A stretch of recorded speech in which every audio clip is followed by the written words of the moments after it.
All right, welcome back, everybody, to Partnerships on Purpose. Today's topic, like most of our topics, is something that we're seeing happening in the industry right now. This is happening a ton. And we were just talking right before we press play on why, what we see, how we would suggest and coach somebody who's doing this. So, what is it? It is the fact of reactive partnership outreach. So, what that means to us and what we see is we will have clients and members and people in our industry who are just like, oh my God, we got to have more partners right now. And they go and they like spray out a whole bunch of invites and check-ins and like, blah. It's so reactive. It's like crazy, right? It's like, that's what it seems like. It's just like a crazy little Yeah, fit. it's the "Wah!" It's the web. Yes, there's no way to say it other than that. Um, but if it is reactive, it feels reactive. It's going to feel incongruent to the people that are receiving that. It's probably not on brand for most of the people that we're talking to. And then what happens is it just spirals down from there. Now, Mhm. Anne Marie, you have a couple conversations you actually had today or yesterday about this, so maybe you can give some more context, and then let's talk about how we would coach somebody to do differently. Yeah, I think you're actually like bang on. People are just freaking out. They're looking at like, oh my God, I have an event in a couple of days and I don't have enough partners, or my numbers are not where they used to be, or oh my God, I need that revenue in the business. What can I do? So I'm just going to get on a call with somebody and pitch them something. And people don't take the time to actually step back and say, does this make sense? Does this Hmm. make sense for my business? Does this make sense for my event? Does it make sense for me? And I had two conversations recently. And, I think when we're entrepreneurs, business owners, we have our own thing going. You obviously, the end result is you want to make a sale, right? The end result is you want Hmm. money to come into the business. And people just quickly think, okay, my God, I can make like $500 here. So let me just do it and not think about like, is this the right thing? Does it meet all of my criterias? Does this make sense? How much time is it going to take my team to put this together? So there's a whole bunch of different things. And I think, you know, it's really important that when we look at partnerships, for example, that we go back to what are we looking for in a partner? What makes sense? Even when Hmm. you want to tell, like you could say, okay, great, like maybe this will make sense, but think about it more or less of just like, hey, I'm going to get somebody into the calendar and promoting me, but more of like, hey, this is in alignment, with what we're doing. Look at the information, right? Do your due diligence. And if you don't have time as a business owner, then pass it on to the people on your team to do the Yeah, work for you. And the reason I say 100. that is because if you don't, likely what's going to happen at the end is you're not going to see the results that you expect. And then you'll be like, well, how come it didn't work? Well, it didn't work because we were reactive and we didn't do our due diligence at the beginning to actually Hmm. see whether or not this was worth it. Right. So I Yeah, think so sometimes, yeah. when we do this, like people do this a lot. We're right at the end of a quarter right now, right? So everybody's looking at, are we going to meet our metrics? Are we going to meet our numbers as revenue? And most of the people that we're talking to, partnerships is a stream of revenue, which we 1000% appreciate. Yes, do the thing. Partnerships in the pop world is all around long-term strategic partnerships. There is very limited things that we would go and be so reactive to bring a new partner in and assume that it's going to convert. And then we have, to your point, we'll have members, we have people in our community that'll go to us and be like, partnerships just don't work for me. And we talk to them, we open it up. Okay, how have you been doing it? What's not working? And then they talk about this like say and spray sort of thing. Like, well, I just invited everybody to promote my thing next week. Oh, and it didn't work? How weird. Like, did you Mhm. consider their promotion schedule? Did you consider the copy that was being sent out? Did you consider the type of people that they have in their audience? We were just looking at some numbers the other day where it was just like the numbers are really off, right? The leads are coming in, conversions way down. Well, that tells me we have to go back and look at the audience because we didn't present it the right way. I want to talk about a couple tools we have that we give people because I think this is super helpful. We can solve for this, friends. It's so easy. I love it. So, one thing that we train people on is called a decision matrix. Anne Marie, you built out the decision matrix for our clients long ago. I think that helps to like ease the anxiety of like, is this a good fit or not? Do you want to talk about the decision matrix a little bit and how people set that up? Yeah, absolutely. And it's different for every business. It is basically the list of questions or the things that you look at in order to decide whether you want to partner with somebody, right? And that could be different for everybody. Like I know some people, it is list size, right? Hmm. Decision matrix, the first thing is people have to have a minimum list size of 5,000 people, right? So you go down that list and you identify what are the things that are important for you in a partner, and you ask those specific questions. Now, sometimes it doesn't mean that you have to check the box for each, but it could say, hey, if somebody has 4 out of 5 of these things, well, then yes, we're going to test the partnership. And Hmm. sometimes even when we have, check the boxes for everybody, sometimes it doesn't work. There's other criterias and other things we need to think about afterwards when we do that debrief call. So creating a decision matrix around who you partner with is really, really important, And right? then sticking with it. Like And when you get stick, into this yeah, freak moment where you're like, yeah, "Oh my God, don't yeah, start freaking out. Stick to your guns because your rational self many, many months ago put together a beautiful decision matrix so that when you mhm, got to this point, you could say, okay, it doesn't fit. So you have to slow down a little bit to speed up, right? I yeah, say this a lot, slow is smooth, smooth is fast. That's the yeah, way we need to think about things. And a decision matrix is how we have made this successful long-term strategic partnership programs inside of so many businesses is to have the rational self create the space to say, is this a yes or no? And then mm, there, like you're saying, the fudge is okay, maybe it's 4 out of 5. Maybe not everything is checked, but you can already set that up and then hold yourself and have your team hold you accountable to that. We have people inside of our membership. They will definitely come to us. This looks like a great deal. What do you think? And then we have the opportunity to say, yeah, this looks awesome. And does it fit inside your decision matrix? And then they'll go back, they'll remember that they've already created this platform. And from there, they can say, actually, it's going to do more harm than good. exactly. If you do more harm than good because you just do a crazy outreach thing, it's insane. Mm. Anything else about that? Do you want to add on anything else? If not, I can Um, just to something else. yeah, no, I think you've covered everything. I have some other ideas, but I can share them at the end. Okay, that sounds good. So the other thing I was thinking is we definitely have people in our community out there that just get a Friday night wild hair and they go and they outreach to all kinds of different people. They're entrepreneurs, right? They're builders. They're gonna do all the thing. Can you see the dog back I here? know, I'm I so can't. I sorry. love him. Oh my, seriously. Okay, sorry. We Love have an him. Anne Marie Best pause right there. best part of Okay. the podcast today. Yeah, done. We Okay. could we could wrap this up now. I'm We're so so happy. good. I love that. All right. So we have people out there, they go, they get a wild hair, they want to reach out to a whole bunch of people. They know that they're going to find the partner there, and they do all of that. I never want to stop an entrepreneur from going out there and doing their very best self, especially when it is to promote their business. Obviously, we want you to think about it and everything else. The best thing you can do if that happens for you is document it.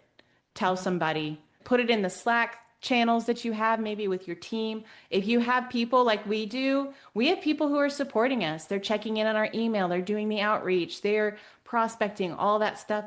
Just document it. I know I have a client that uses Whisper Flow constantly. We'll just talk to anything. You do the same thing, right? With Claude, you just talk to it all the time? All the time. All the Yeah, time, we're full just time. chatting all day, every day. We have so many tools right now where you can just turn that on and say, hey, I just did an outreach to these 7 people and I told them that I would follow up on Friday. Hmm, If you hmm. do that and you start to document it, then when it comes Monday and all that excitement of the outreach is kind of finishing up, now you can actually still do what you say you're going to do, which is a huge, huge core rule of ours. Do what you say you're going to do. Yeah. And then what you can also do is update your team accordingly. right? You don't want to Yes. forget. So if you're doing this, you're then taking the opportunity. So if you're putting it into something, you're like, hey, give me a summary of what I just said, the list of the people I reached out to, update your team, right? Because now if you don't do that, you're just creating more friction and more confusion and more work. And that's where things get messy. That's where things slip through the crack, Yeah, all right? kinds of things. So, And the other thing is when you have a team, your partnership team, your outreach team, your VA team, whatever, you have probably trained them to do the similar things that you're already doing. So mhm. if that happens, that means they might have already reached out to the person that you've reached out to. So take Yeah, a look at your documentation. We have spreadsheets for a lot of things. We use GHL. You can search to see who is doing what. Take the extra step before you just do a whole big outreach to see who has already been contacted, and yeah. is it a different type of conversation? And I think, I had, like I said, I had two conversations this week with two different clients, one around partnerships and one around business services. But I just want to share the conversations because I think it puts some of this into context. So I think from a partnership standpoint, where I hesitate is, and that's probably just me because we're in the business of partnerships, but if one of our clients or somebody comes to me and I'm in a panic or my client's in a panic and they're like, hey, so and so will promote you, John, Joe, Tom, Cindy.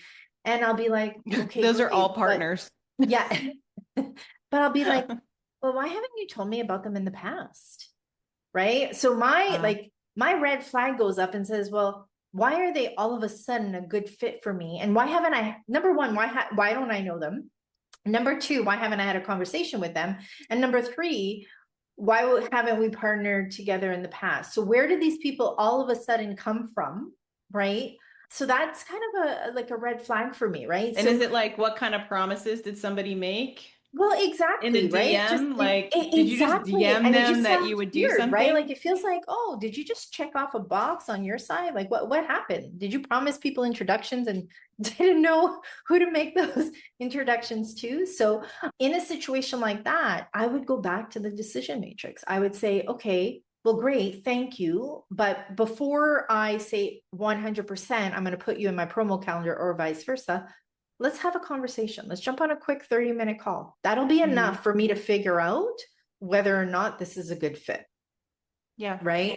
So I love it. that's that situation. Number two, from a sales perspective, yes, document everything. And I always tell, anybody that I'm talking to, if I'm in a networking call, even when we're talking to people in our community, I love in person, but I love virtual so much more because everything could be recorded. I had this conversation with somebody this morning and we were having coffee, so in person coffee. And I said, you know what? I said, don't make any promises on the first call. I said, when you're talking to somebody, I said, schedule a discovery call, learn more about the person, learn about their goals, their objectives, what they're looking to achieve, and don't share everything. And then go back and do your due diligence and go back to what's important for you and how can you help the client, right?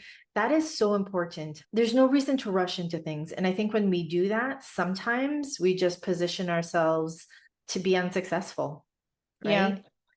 Well, and entrepreneurs, especially people that are in a growth space, we move fast. Like we want to make quick decisions. We want to keep up with everything. And in partnership and long-term strategic partnerships, it's about developing the long-term relationship. And I think the person on the other side of that conversation can appreciate the pause, right? Take a beat, figure out if this is going to be a good fit. Same for them. They don't want you to promote something that's going to fall flat. You can't promise that things are going to work unless you do your due diligence. So it's just, I guess we're giving tools and ideas and things around that natural reaction of an entrepreneur, and that's who we work with a lot, right? We work with the coaches, the consultants, the speakers, the people who are out there building really amazing important businesses and have good messages. Like we love to talk to them, and we want to give the tools to make every conversation important, and Mhm. important in two ways. It's either yes, it's a fit because it fits in the decision matrix, or no, thank you. I'd love to have you on my referral list. Or we've done an episode before where you just go ahead and blacklist that person because it's a no, no, no, Yeah. a no, Yeah. no. So, okay, I love it. You said you had some other tools. Do you have some other things you want to share? Oh, yeah. So, one of the other things when you are doing partnerships is start to build a database and document anything about the people you're talking about. Like, yes, this is a good fit. No, this is not. So, when you're in a situation where you're being reactive, you can actually go back and say, hey, somebody's coming and suggesting Tom promote me, right? And then you'll be like, okay, great. But do I know Tom? Did I have a conversation with Tom? And then you can go back into your database and say, hey, yeah, you know what? I talked to Tom in 2023. This really wasn't a fit. And then you're able to make some educated decisions on like, this is not a fit. So I'm not going to put you in my promo calendar or vice versa. So I think that's important to start building your CRM system and Mm-hmm. documenting and putting in. Sometimes it could be like, oh my God, I had a call with that person and they were just awful. Yeah. And that's happened to Well, me, we right? talk And I'm about like, vibe all yeah, the yeah, yeah, time. Like you get on and the yeah, vibe's off. It yeah, doesn't matter if they have the exact perfect audience, like still yeah. say no because it's not going to fit. Exactly, exactly. And then the other thing too is make sure that you, as you're going through partnerships and as part of your partnership program, you start to identify your top partners, your top affiliates, right? So that when you're in a position where you're looking for partners or you don't have enough people to promote something, or you're reaching out to those people first, right? Those should be the Mm-hmm. people that because you know that it works. So if you have your top 20, your top 30, your top 50, whatever the case may be, whatever you want to do in your business, you can say, hey, you know what? I'm going to go out to these people because this, I know it works. Right. So now Mm-hmm. you've already sent that out. So you're being reactive, not proactive. Sorry, you're being proactive, not reactive. Yeah, absolutely. The other thing too is we've done this for a lot of clients in the past where we have the list of top 20 that's great for a client and then we talk to their top 20, right? Because if they're Yeah. 1 degree removed, Mm-hmm. if you've been promoting back and forth with Tom all the time, but Tom's best partner is actually Jim, now you're like, hey, if you haven't already talked to Jim, let's take that step because more than likely, if they're a good partner for you and them, then you guys should be doing partnership work. Yeah. So the I think the biggest thing, and we'll kind of find a good wrap up here, but there's nothing wrong with doing outreach and being intentional with it. Put yourself some parameters in now, have your conscious self sit down, create a decision matrix, create some processes, document if you do an outreach. If you go to an event, make notes, do what you can. I know that I have connected a lot. I mean, I've been to several events and you were talking about in person. It's hard to record those conversations without being completely weird. But you can like connect, do a WhatsApp connect or, Yeah. a text message even, and then text each other. Hey, great to meet you. We said we would follow up about XYZ. Now you get the discovery call on, and now you can have a little bit more time to have conversations with people. Um, and all of these is to be able to set up an intentional long-term strategic partnership program in your business because it will go on for forever for as long as you have your business. But those Yes. reactions will taint your not only like it'll tarnish your reputation and it could also tarnish your brand. And then people say, oh, yeah, she said she would promote me, but then she never did. And that gets Mhm. out there too. And Absolutely. we can't do Absolutely. that. That is not okay. Word of mouth is so, so powerful for a lot of people, I'm sure that are listening, and same for us. We get out so much of from referrals. We get so many people who say, you should work with Marie and Anne Marie. We get it all of the time. And that's intentional because we do what we say we're going to do. So, anyway, small soapbox, so good. Anything else you'd like to add? No, I think we've said what we needed to say. Also think about if you're not the person in your business to have those conversations, it's okay to pass it off to a member of your team, right? So if it's Yes. your VA who's having those conversations, or if you have a partnership manager or whoever it may be, a marketing person in your team, it's okay to share your vision and say, hey, we're in a position, I was thinking about these people, what do you think? And then have them reach out, right? So you're eliminating that extra layer, right? So that it nothing slips through the cracks and it's done the way it's supposed to be done, because it's in situations like this where things usually F up. Yes, totally. All right, friends. Well, we will see you on the next episode. Thank you so much for being here. We'll see you next time. Awesome. Thanks, Marie. Bye, Remy.